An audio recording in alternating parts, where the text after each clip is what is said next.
orang itu cara berpikir nuruti nafsu, itu yang bahaya. Makanya Quran kritik ara'aita man ittakhadha ilahahu hawa. Orang yang cara berpikir itu nuruti hawa nafsu. Kalau zaman Nabi, zaman sahabat, zaman ulama itu enggak seperti itu. Sehingga cara berpikir itu mudah. Makanya kata Nabi absyiru ya ma'syaral muslimin kata. Kamu harus senang ya ma'syaral muslimin. Allah sekarang buka pintu langit yang sebelumnya enggak pernah dibuka. Dan Allah yubahi bikum malaikatah. Dan Allah membanggakan kamu kepada para malaikat. Kenapa? Umatnya Muhammad, umatnya Rasulullah Muhammad SAW, itu kalau sampean kepengen mati setiap saat itu baik, itu resepnya gampang kata Nabi. Addu faridotan wantadzoru ukhra. Jadi Allah memberitahu, ya Muhammad umatmu ini luar biasa. Jadi misalnya tadi kita sholat subuh, ditanya, Bahak kamu sekarang ngapain? Nunggu sholat duhur ya. Setelah sholat duhur ditanya lagi nunggu apa asar. Sehingga faman kanat hijratuhu ila Allah wa rasulih fa hijratuhu ila Allah. Jadi kalau ya sudah ini tak ijazahkan. Kalau setelah sholat subuh nunggu apa? Duhur. Setelah duhur nunggu. Sehingga ketika kita mati itu statusnya penunggu sholat. Tapi kamu kan enggak miskin. Kenapa? Penunggu kaya. Nah, itu enggak masuk surga itu. Penunggu kemapanan. Berarti kan menunggu sesuatu yang seleranya nafsu. Beda kalau penunggu sholat.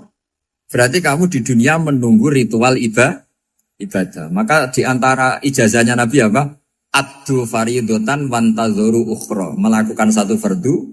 Kemudian kita menunggu tugas berikutnya. Jadi niati saja setelah subuh nunggu apa? Duhur. Setelah duhur, meskipun kita di perapatan, apa? Nunggu asar. Ya. Tapi ya asar betul, jangan nunggu tok pas asar ndak. Jadi sebetulnya umat ini gampang sekali. Jadi di antara kebanggaan Allah, yubahi itu Allah bangga dengan malaikatnya adalah umat ini adalah addu faridotan wantadzoru ukhra, melakukan satu fardu, kemudian menunggu fardu yang lain. Dari mengkhidmati kampus, ingin mengkhidmati masyarakat, dari satu masyarakat lokal Semarang menjadi sampai sekarang sampai Banjarmasin, Unisula mau bikin kampus di sana terus gitu. Dari satu tugas ke tugas yang lain. Makanya Islam diajarkan setelah satu tugas selesai, faida faruhtafan sok. Jadi sehingga hidup kita itu dinamis. Dari satu kebaikan menunggu kebaikan lain, dari satu kebaikan menunggu. Sehingga hidup kita ngapain? Nunggu satu kebaikan. Ini sudah masuk faman kanat hijratuhu ilallahi wa rasulih, fa hijratuhu ilallahi wa rasulih. Sehingga bayangkan kalau kita direkam Allah. Gusti kula ampun mati nak dereng sugih. Wis melarat puluhan tahun, sakit, nunggu sesuatu sing sifatnya nafsu, kepengin sugih. Sugih tok aja cukup. Tahu buruh wong sing tahu ngenyek ndekne lho, itu kan urung-urung wis dendam. Saya belum mau mati sebelum kaya dan buruhkan orang yang pernah melecehkan saya. Wis ngono akhirnya mati urung sugih. Berarti wis fakir matine hasud. Mau itu ngenes dunia akhirat kan kira-kira seperti itu. Kamu santai aja kalau fakir berarti meringankan hisab karena ada banyak harta. Yang mau dihisab papanya enggak punya apa-apa. Jadi saya mohon sekali ya, Islam itu mengawal kebahagiaan. Sebab itu sampai bahagia itu menjadi perintah Islam, qul bi fadlillah wa bi rahmati fa bidzalika falyafrahu. Karena dengan bahagia bi taat diharapkan orang Islam itu tidak bahagia atau cari kesenangan lewat jalur apa Mas. Sehingga ciri utama wali apa? Ala inna awliya Allahi la khaufun alaihim walahum yahzanun. Sehingga ulama dulu itu rileks-rileks-nya. Termasuk yang saya ceritakan tadi, Imam Ahmad, Imam Syafi'i. Itu melihat apa saja rileks. Ya tadi kalau disenangi orang ya barokah, punya kawan kebaikan. Nak dineng ya barokah dineng di getingi tonggo rada utang, ngeranjuk tulung gitu. Jadi rileks saja. Masyhur itu Imam Syafi'i ngendikan waman asaa ilaika faqat atlakoka. Orang yang berbuat buruk sama kamu, hakikatnya adalah membebaskan kamu. Atlako itu apa? Membebaskan. Enak gak jadi hidup gitu? Kalau kamu kan enggak, kok gedeng aku salahku apa? Malah kamu ujub tuh, orang kok gak tahu salahnya. Kamu jadi suami, istrinya ngomel, kurang apa saya sebagai suami? Ya kurang banyak, enggak ganteng, enggak kaya, enggak ini. Malah kalau diterangkan malah parah toh.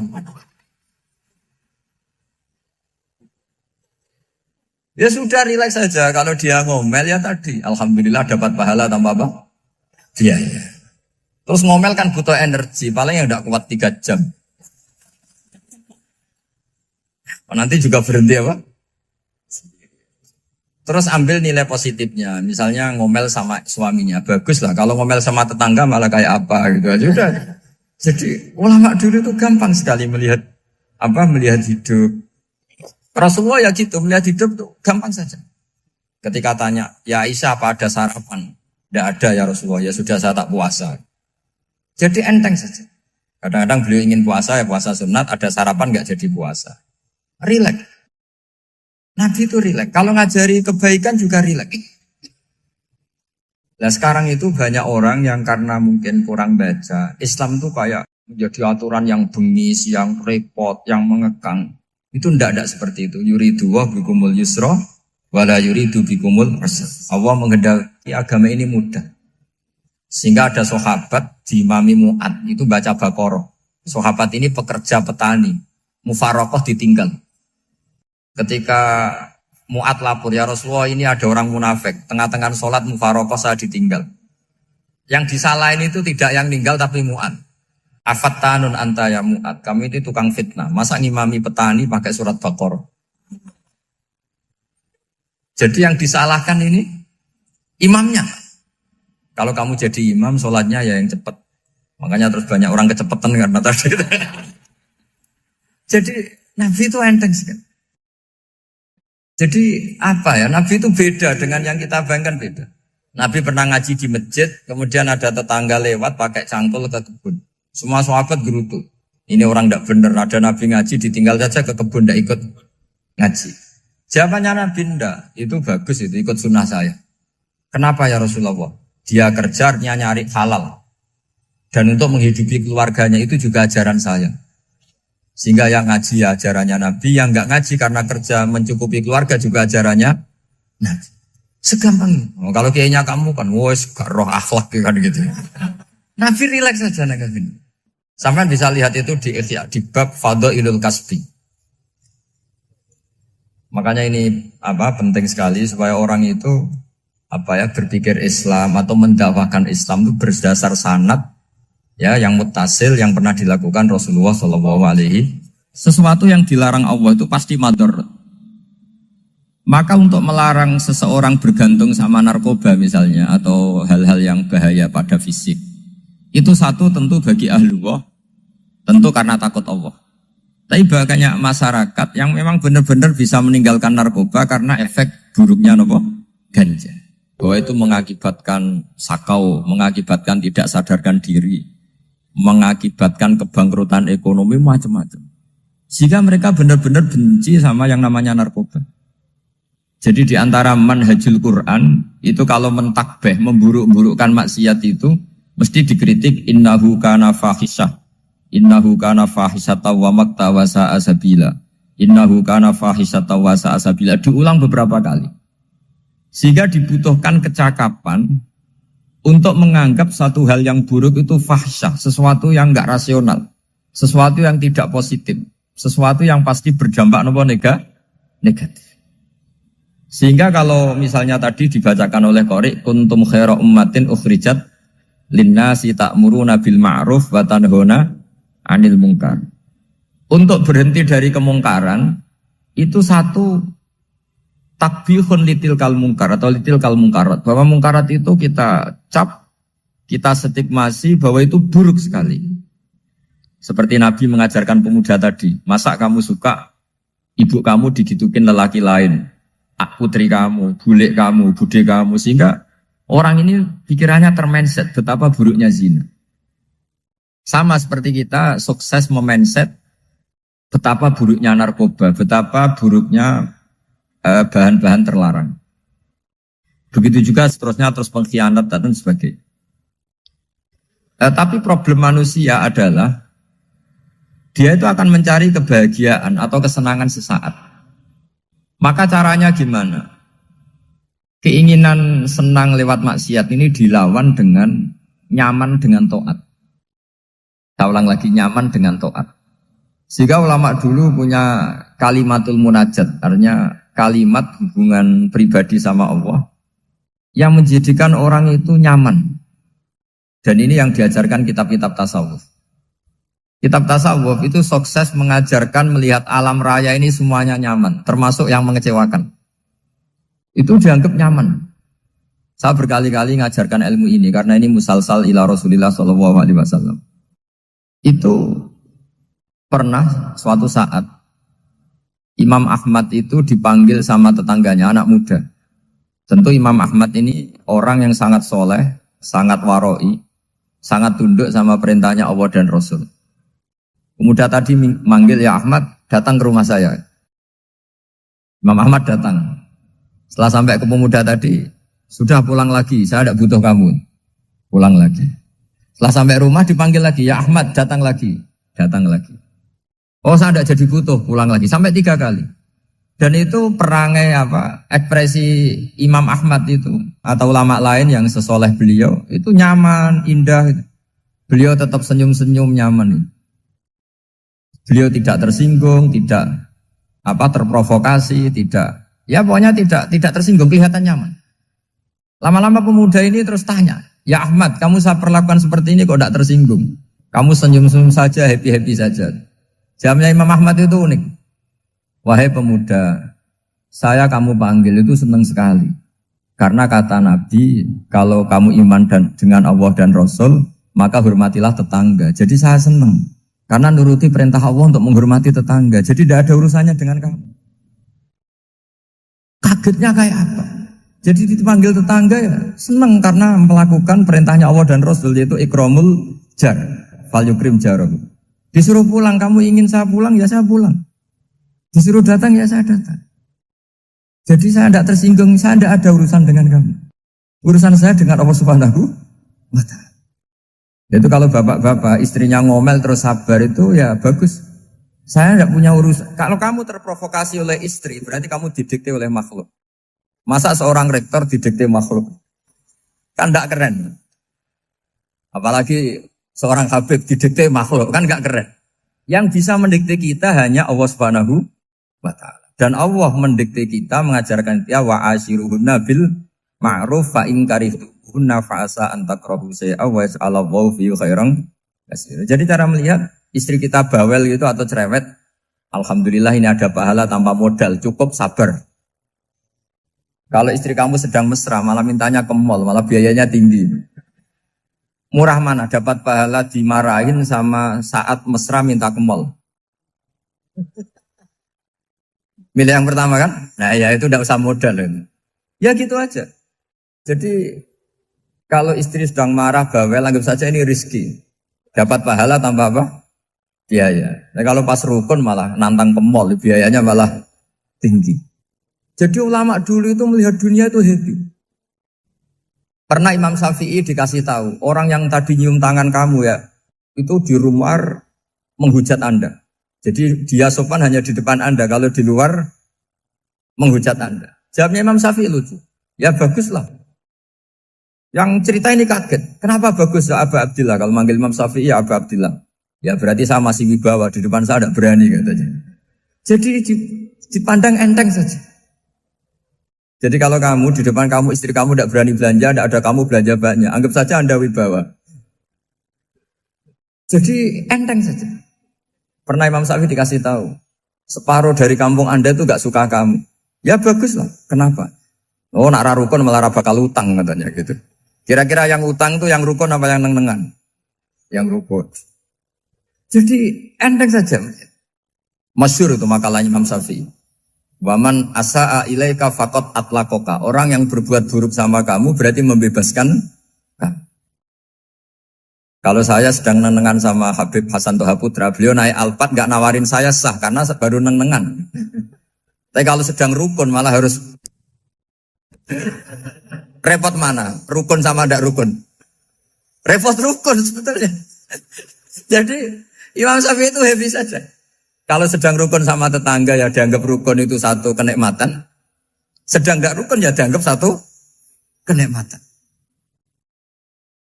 Jadi orang dulu itu serilek itu melihat dunia. Kalau kita kan enggak, ego. Wah saya ini suami kok dimarahin istri. Wah ini egonya bangkit. Padahal egonya bangkit itu ada kebodohan di situ. Yaitu seorang rektor didikte seorang istri, seorang makhluk. Apalagi kalau Anda daftar wali itu tidak akan jadi wali. Ini wali kok tunduk sama makhluk. Karena didikte apa? Makhluk. Maka Imam Ahmad ketika tetangganya bully gitu ya santai saja, beliau happy. Ketika pemuda tadi iskal janggal, kenapa kamu gak tersinggung ya Ahmad? Memangnya saya harus tersinggung gimana? Kan tak panggil tidak jadi, tak panggil tidak jadi. Hei pemuda, saya ini tidak punya urusan dengan kamu. Saya nuruti kamu karena perintahnya. Saya senang melakukan perintah Allah, harus berbaik sama kamu. Sampai 3 kali. Ajarkan Muhammad atau katakan Muhammad pada umatmu. Sebaiknya atau seharusnya mereka hanya gembira dengan melihat fadlnya Allah dan rahmatnya Allah. Ini harus kita pahami mulai dari konstruksi yang paling pokok, yaitu akidah. 2 ahwal. Ahwal itu 1 perilaku sosial.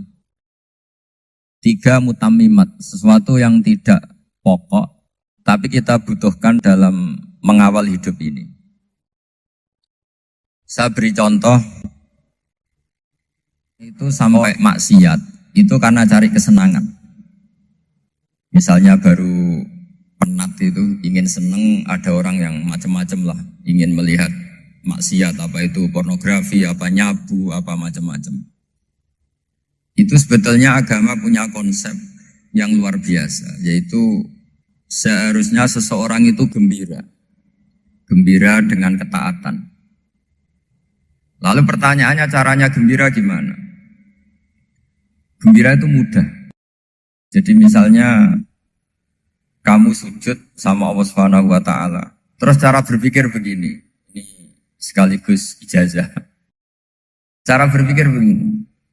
Ya Allah, ini kata Sayyidina Ali, kafani izzan an akuna laka abdan wa kafani fakhron an takuna li rabban.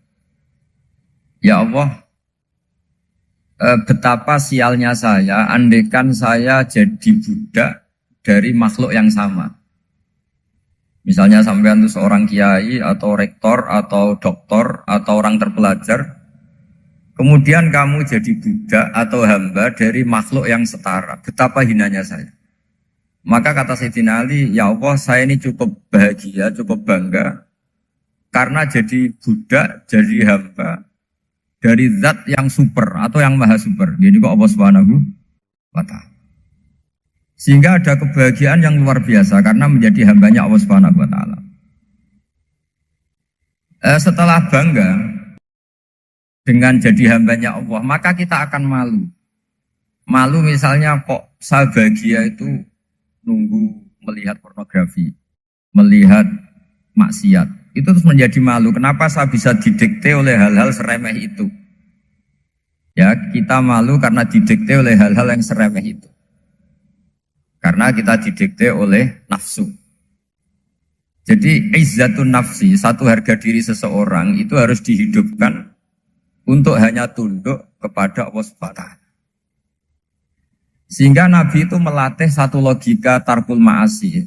Nabi itu dulu ketika ada seorang pemuda yang ya karena mungkin pemuda ya, dia itu mau masuk Islam, tapi uniknya kata pemuda tadi, saya masuk Islam tapi asal dibolehkan bebas zina.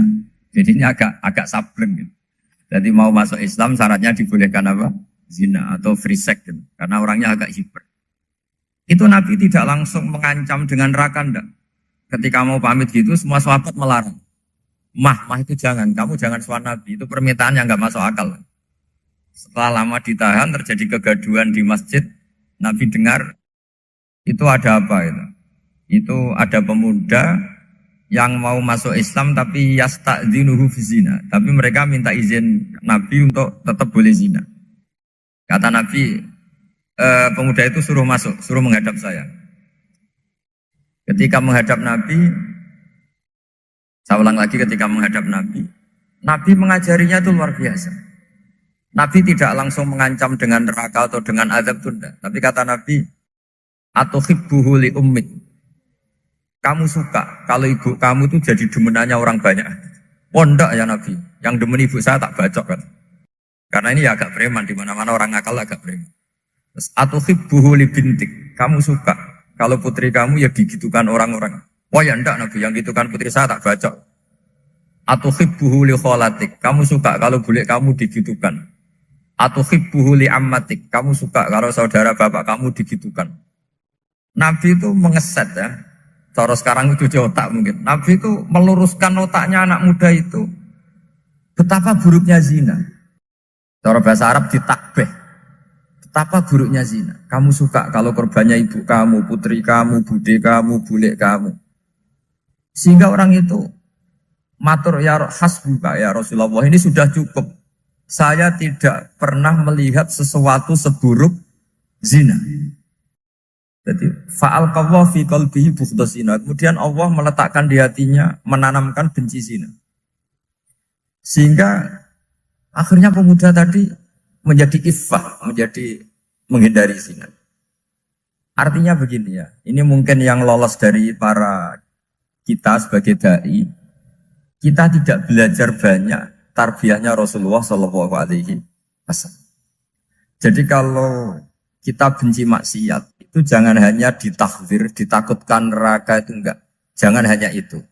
Tapi di logika. Jadi kalau kita menghindari maksiat, itu selain karena takut azab, itu ada logika. Ada rangkaian pikiran yang menjadikan kita anti satu perbuatan apa maksiat. Jadi misalnya gini ya, kira-kira ginilah kalau contoh gampang itu.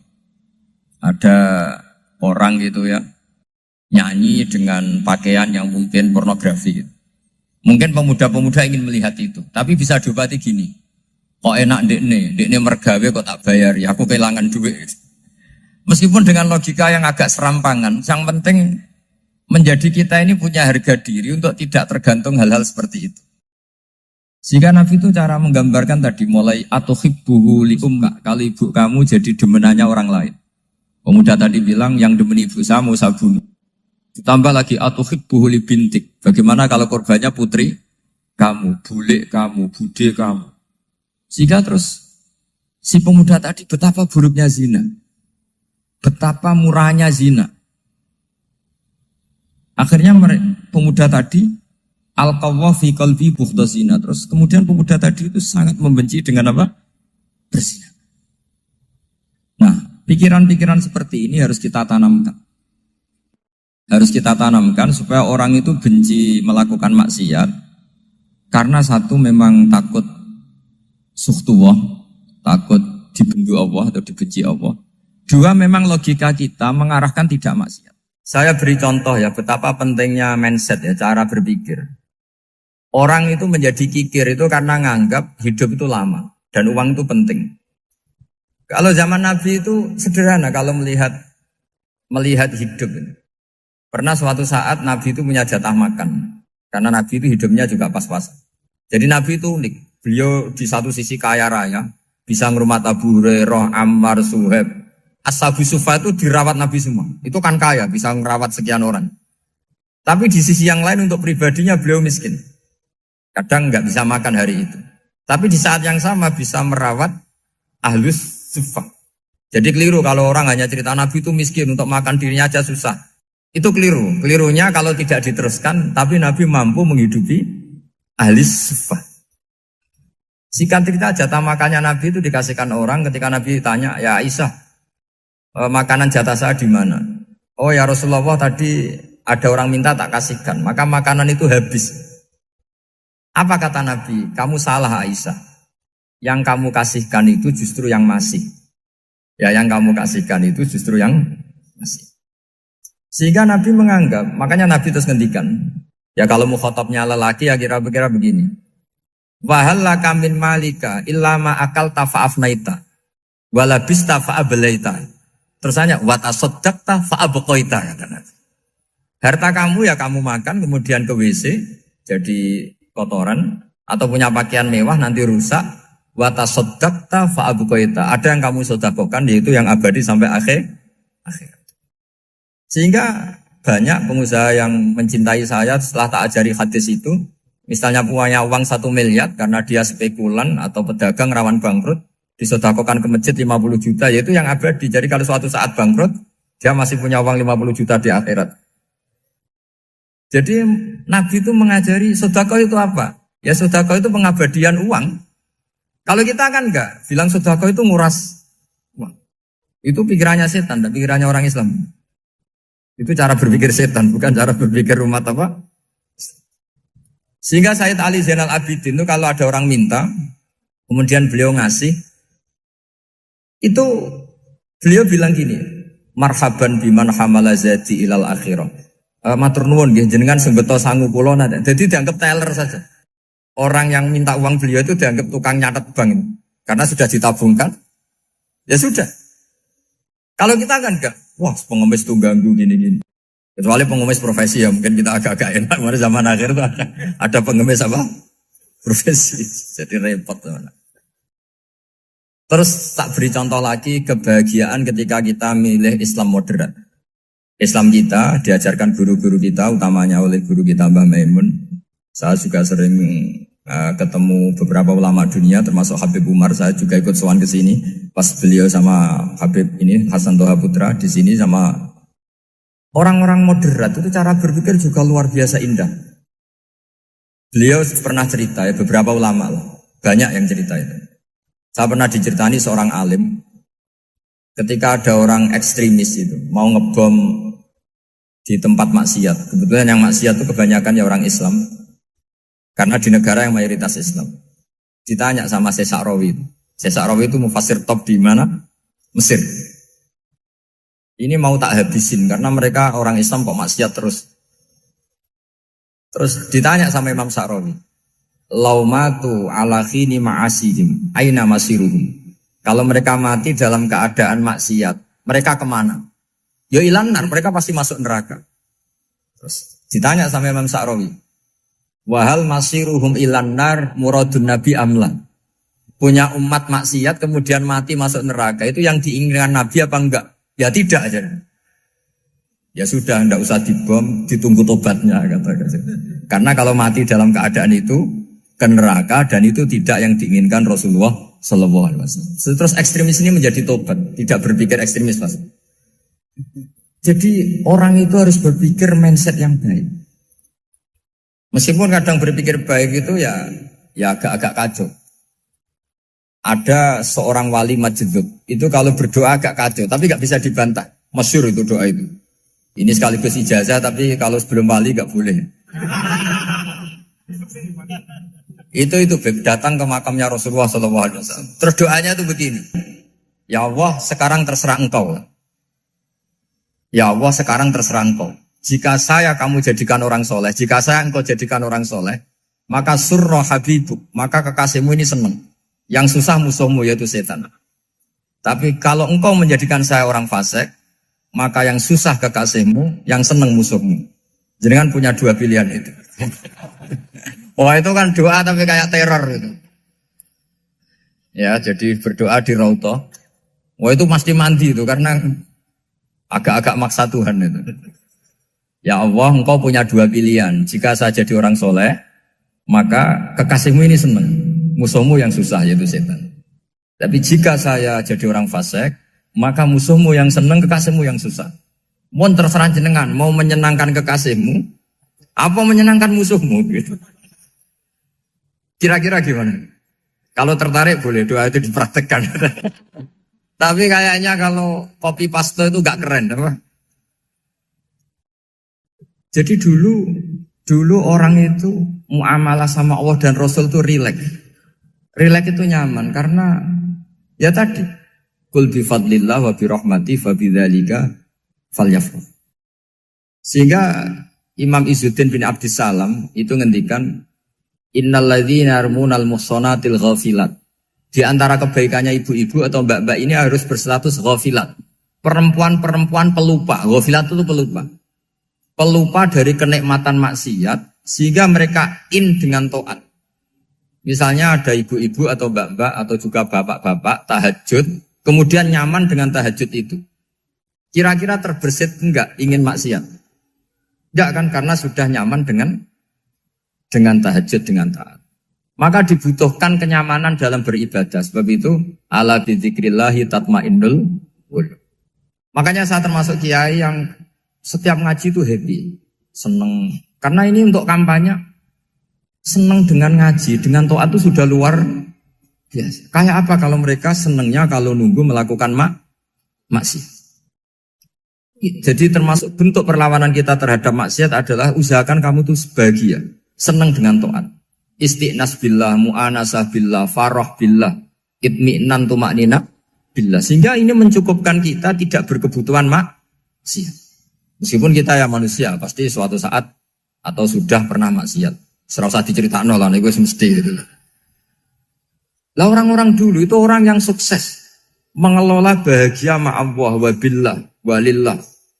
Jika wali-wali dulu itu jadi wali itu tidak mesti karena ibadahnya banyak, itu enggak. Mereka orang yang ibadahnya itu biasa. Biasa-biasa sekali. Ulama-ulama dulu ibadahnya biasa sekali. Tapi qulubuhum ma'allah, hatinya itu ma'allah. Itu ada seorang wali itu jadi wali, Umar bin Abdul Aziz yang dikenal khamisul khulafa. Khamisul khulafa. Di luar khulafa Rasyidin 4, di antara yang soleh adalah siapa? Umar bin Abdul Aziz. Itu ketika mau meninggal, itu senangnya bukan main. Itu semuanya nangis, beliau senang. Terus tanya, kenapa kamu senang? Memangnya saya kalau mati itu kemana aja? Ila khairi madhubin ilah, ke zat terbaik. Dibang urip mbek kowe bulet atau mbek arhamur rahimin gitu. Yaitu Allah Subhanahu.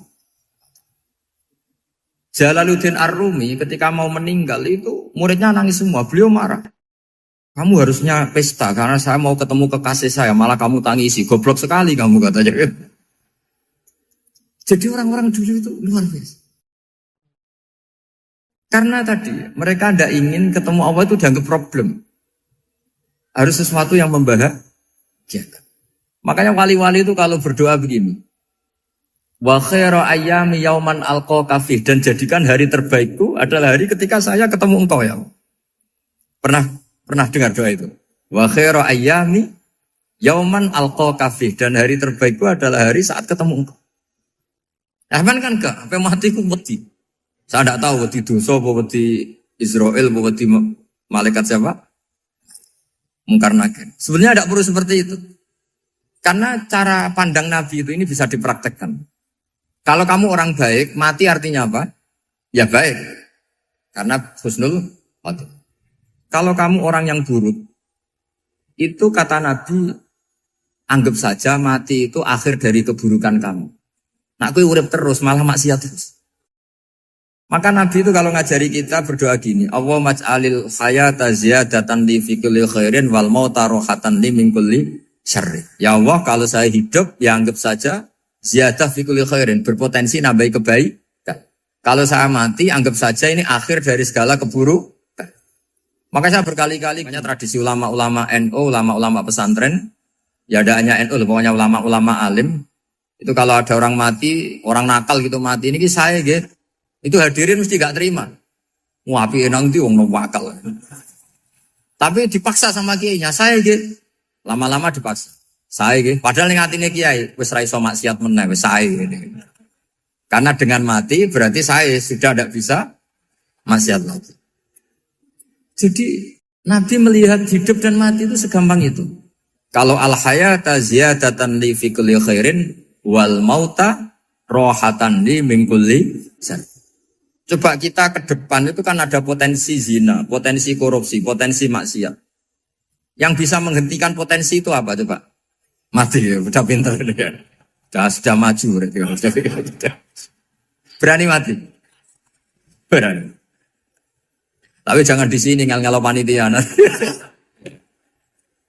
Artinya yang selama ini kita risau dengan kematian, dengan apa? Nabi ngajari kita tadi. Allahumma ij'alil hayata ziyadatan li fi kulli khairin wal mauta rohatan li min kulli syarr. Ya Allah, jadikan hidup ini sebagai bekal menambah kebaikan, dan suatu saat kalau saya mati, semoga itu akhir dari segala keburukan. Jadi artinya Nabi itu ngajari kita itu positif terus. Sama seperti ulamanya tadi. Nak lagi rukun mbek tonggo ya sanggep ae kanca keapian. Nak nenengan ben ra utang tenan. Dadi pokoknya penak terus itu. Nak bojo lagi ngamuk alhamdulillah gak ngajak blonjo. Nak pas rukun ya alhamdulillah kok lagi rukun. Jadi gampang semua. Makanya ada seorang alim itu ngendikan begini, ada yang tanya. Saya tuh dulu ketika kaya, teman saya sering main ke saya. Setelah saya miskin gak ada teman-teman yang ke saya. Dikira si Habib ini kebetulan orangnya Habib itu mendukung keluhan dia. Ternyata enggak. Si orang alim itu bilang gini, malah bagus toh gitu. Kowe wis melarat buruhe wong. Ya sudah kamu miskin buruhnya orang lain. Misalnya tukang manol di pasar atau tukang becak. Kemudian teman-teman kamu datang, malah kamu malu tuh jadi tontonan. Bagus kalau mereka lupa, pas kamu miskin enggak ada yang lihat katanya. Jadi apa ya, dianggap enteng saja gitu. Akhirnya orang ini gak jadi ngeluh. Selama ini kan kita ngeluh ya, ketika miskin teman-teman gak datang. Coba kalau mereka datang pas kamu buruh bikin botol di orang lain. Mantan bos buruh, malu gak? Milih datang kepada? Nggak lah, sudah bener itu. Jadi ulama dulu itu, makanya sering baca biar tahu solusi hidup. Jadi ulama dulu itu gampang sekali melihat kehidupan itu. Gampang sekali, indah, gampang. Kebahagiaan ini pula yang harus kita latih dalam melakukan ketaatan. Tapi memang obsesi saya terbesar atau cita-cita saya terbesar memang setiap ngaji saya ingin orang mukmin semuanya itu bahagia. Dengan bahagia itu mereka tidak neko-neko ingin mencari kebahagiaan lewat jalur apa maksiat. Sehingga dalam konstitusi ulama yang ditulis di kitab-kitab usul fikih, dan itu kitab yang saya kaji, selalu saya kaji, itu membela-bela sesuatu yang mubah itu sampai luar biasa. Karena melihat mubah itu, misalnya Anda tidur itu berstatus mubah. Anda bermain catur berstatus mubah. Anda rileks sama teman jagongan semalam dengan teman rektor atau dosen atau yayasan itu, melihatnya bukan mubah tapi tarkul maksiyah. Misalnya saya semalaman asik Musamaroh itu jagungan malam sama Habib Toha Al-Munawwar. Itu awang hitungnya bukan, wah ini jagungan ngalor ngidul tidak penting tuh enggak. Malam itu bahak tidak ke dugem, tidak ke tempat maksiat. Sehingga ada ulama yang mengatakan mubah itu enggak ada. Saya ulang lagi, mubah itu enggak ada. Kan umumnya ulama bagikan wajib, ya kan, haram itu. Terus diantaranya mubah, sunat, makruh. Ada ulama yang mengatakan mubah itu tidak ada. Kenapa? Logikanya begini. Itsma min mubahin illa wa yatahaqqaqu bihi tarku haramimma. Karena tidak ada mubah yang Anda lakukan kecuali saat itu pasti ditinggalkannya sebuah keharaman. Misalnya Anda sedang jagungan sama istri di luar, di rumah. Asik di rumah semalaman. Mungkin bahas hal-hal yang ringan. Mungkin melihat sinetron atau apa yang ringan. Tapi di situ terjadi Anda meninggalkan ke tempat-tempat maksiat. Sekarang ninggal maksiat itu wajib apa mubah? Wajib. Padahal Anda sedang melakukan mubah. Nah itu dicatat oleh Allah itu tarkul haram, meninggalkan keharam. Jika masyhur dalam cerita wali-wali itu, Abu Yazid yang seperti itu ibadahnya pernah tanya, ya Allah lalu yang makomnya orang seperti saya siapa? Karena beliau semalaman ibadah terus. Sama Allah dijawab, ya yang tidur di pinggir kamu itu. Abu Yazid, loh kok bisa ya Allah? Dia kan tidur terus. Ya kan dia tidur berarti meninggalkan keharaman. Ngomong sing potongan tukang maksiat itu apik turu apik melek kira-kira. Apik turu. Timbang sama nak melek pola wis turu ae kira-kira gitu.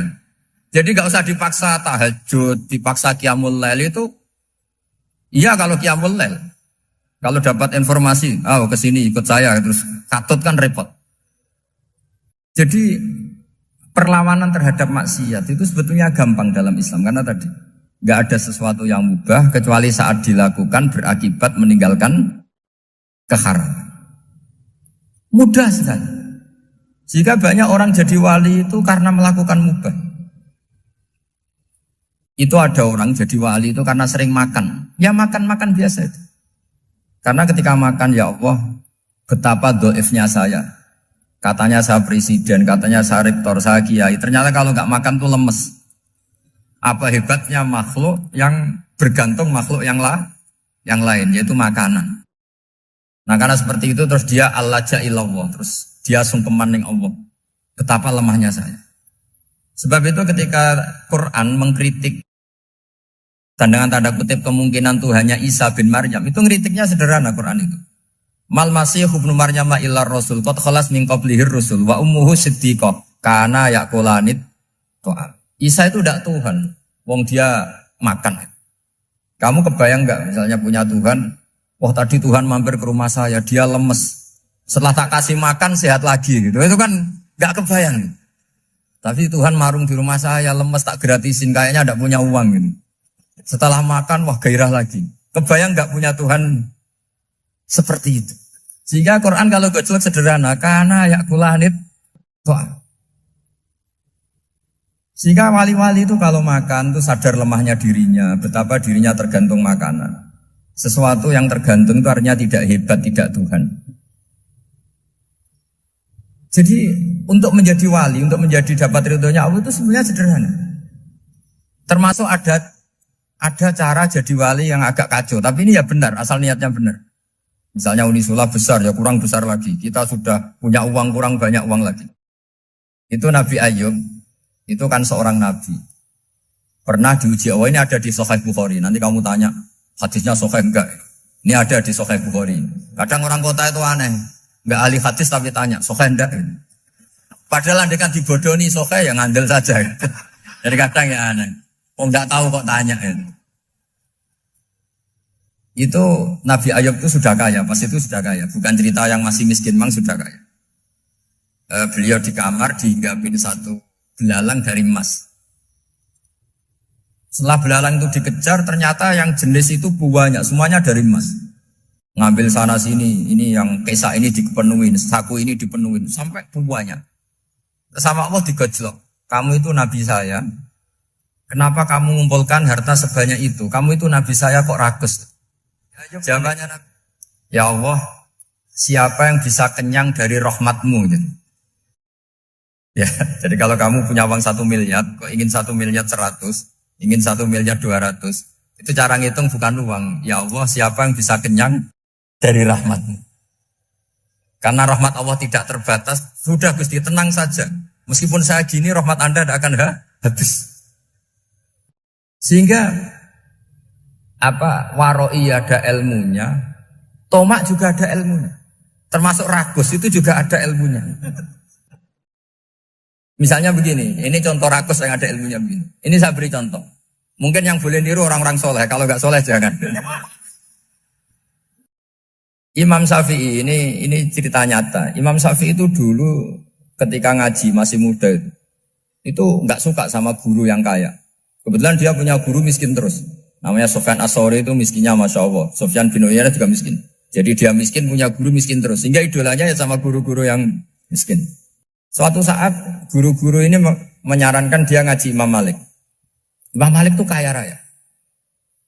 Itu babutnya Imam Malik, kalau diinjek, itu mata kakinya tidak kelihatan, saking halusnya. Kalah, Indonesia kalah. Imam Malik itu gaya. Kalau ngaji di kursi tinggi, terus pakai bukhur itu, pakai jubah Arab yang mahal. Pokoknya mewah kali Imam Malik. Terus dia mulai, ini kiai kok kaya.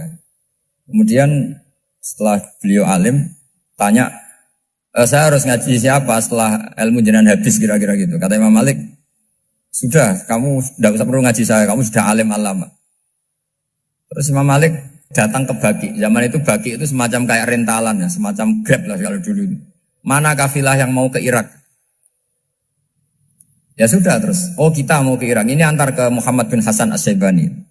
Itu dibiayai sama Imam Malik. Grabnya ya dibayarin, itu kafilahnya itu ya dibayarin. Imam Syafi'i disangoni surrotan min dhahabin. Jadi satu kepes uang dikasihkan. Itu pernah tak hitung semurah-murahnya itu sekitar 60 juta. Imam Syafi'i mulai mikir, kiai yang saya kritik lomo, sing kiai miskin tak puji, gak pernah ngamal kan, tentu orang miskin. Setelah datang ke Muhammad bin Hasan As-Syaibani, beliau itu pakar usul fikih, muridnya Abu Hanifah. Beliau al-usuli, pakar usul fikih. Itu Muhammad bin Hasan As-Syaibani itu kalau ngitung emas, itu di ruang tamu. Uangnya miliaran, emasnya banyak. Dari kota ini dipindah ke kota ini. Emas kalau ngitung di ruang tamu. Bukan di kamar, di ruang tamu. Imam Syafi'i tambah kaget. Imam Malik kayak gitu sudah soal malah ini kaya raya. Setelah Imam Syafi'i kelihatan kaget, digojlok sama Muhammad bin Hasan Asyibani karena beliau senior. Atak jabu min hadza, kamu aneh melihat ini? Iya. Kenapa? Ulama kok kaya raya. Terus kata Muhammad bin Hasan, ya sudah, uang ini tak kasihkan orang-orang fasik, binti gue demenan, gue nyabu, macam-macam. Oh jangan, nanti dipakai maksiat. Pun jenengan mawon sing suka. Semenjak itu Imam Syafi'i rubah mindset. Jadi kalau kampus ini ingin akreditasi A, ingin mulia, ingin apa, kamu ridho kalau yang punya prestasi seperti itu adalah orang-orang fasik. Ridho enggak? Enggak kan? Maka didoakan ini. Nah itu namanya berpikir secara usuli. Kamu jangan hanya nuruti karena berpikir waroi terus kamu benci kekayaan. Jangan, tidak bisa seperti itu. Karena pangkat dan kekayaan ketika dikelola secara kesolehan maka akan menjadi energi positif yang luar biasa. Semenjak itu Muhammad bin Hasan Asyibani berhasil mendidik Imam Syafi'i. Sampai akhirnya keterusan Imam Syafi'i berpendapat kalau orang Islam bisa bikin rumah tingkat kok punya rumah reot, itu haram. Akhirnya keterusan. Kalau bisa jadi bupati, kok jadi ketua RT juga haram. Karena al-Islam ya'lu wala yu'la alaih. Islam itu luhur, bukan bisa diluhurin. Sehingga rata-rata orang Syafi'iyah, termasuk kiai-kiai Indonesia, itu rata-rata ya agak-agak politikus. Ya agak-agak kedonyan, mungkin sebagian kedonyan tenan gitu. Karena gak ridho gitu loh. Kalau kesempatan itu dikuasai orang fasik, kemudian menjadi kekuatan maksi. Coba kalau bupati itu orang yang fasik, kemudian programnya supaya rakyat seneng semalaman dangdutan yang purno misalnya, supaya rakyat seneng dibolehkan dugem, dibolehkan judi. Tapi kalau yang jabat orang soleh, kan ada beberapa perda yang menolak penyakit apa? Masyarakat. Jadi kamu jangan melihat bahwa kepangkatan ini hanya sebagai alat korupsi, alat otoriter, enggak. Asal kena orang soleh, maka ini menjadi energi kesolehan atau energi positif. Sebab itu ketika Allah muji para nabi yang soleh, diantaranya disifati apa? Faqad ataina ala Ibrahim al-kitab wal hikmata, terusannya wa atainahum mulkan azim. Dan Nabi Ibrahim dan keluarganya tak kasih kerajaan yang besar. Nah sekarang masih banyak orang yang cara pandang ngapain bikin Unisula yang megah, ngapain berambisi punya akreditasi A dan sebagainya. Menyoal seperti itu salah secara usul fikih. Karena secara usul fikih kesempatan yang baik tentu harus diperjuangkan oleh orang-orang yang soleh. Karena ini supaya jadi otoritas yang positif. Itu dulu ada latihannya. Jadi orang dulu itu gampang sekali ketika milih miskin ditanya, kenapa miskin? Saya ingin hisab saya ringan. Tapi ketika mereka kaya, yang soleh, supaya harta ini tidak dipakai orang yang nanti dipakai maksiat. Kita misalnya orang soleh mau pangkat, karena kita ada ridho, kepangkatan itu dipegang orang maksiat, kemudian menjadi energi maksiat. Begitu juga seterusnya. Maka ulama dulu itu rileks. Sampai Nawawi Al-Bantani itu nanti bisa dicek di tafsir. Qul hal yastawil ladzina ya'lamuna wal ladzina la ya'lamun. Beliau muji-muji ulama. Kemudian ada seorang yang agak hasut mungkin. Tanya begini. Hebatnya ulama itu begini-begini. Terus ditanya, tapi kenapa kita sering melihat ulama ngantri proposal di rumahnya bupati kan? Sementara bupati enggak pernah datang ke ulama ngaji ihya. Jawabannya Imam Nawawi itu unik. Ya karena ulama itu tahu gunanya uang, sehingga nyari uang untuk pondok, untuk masjid. Sementara bupatinya tidak tahu gunanya ilmu, maka tidak pernah ngaji. Jadi ya ringan saja nih.